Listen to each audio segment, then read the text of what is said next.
ना आईची शिकवण याची गोष्ट सांगणार आहे. एक मुलगा असतो. एक दिवस तो शाळेत जात असतो, पण त्याची आई जो डब्बा असतो ते देत नाही. ते म्हणते याच्यात 2 लाडू आहेत.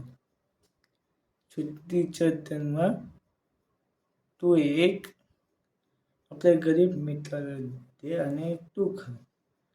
तर मग तो शाळेत जातो.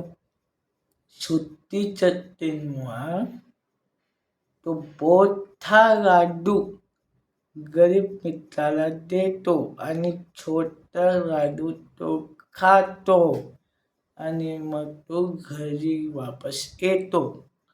आणि आल्यावर मग आई विचारते, तू लाडू खाल्लास का आणि आपल्या गरीब मित्राला पण दिलंस का?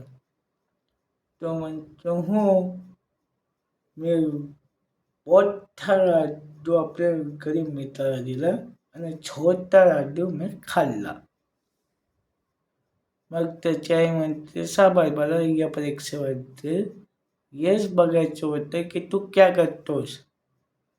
आता मला याची गरज की तू मोठा माणूस होशील आणि मोठ्यापणे तू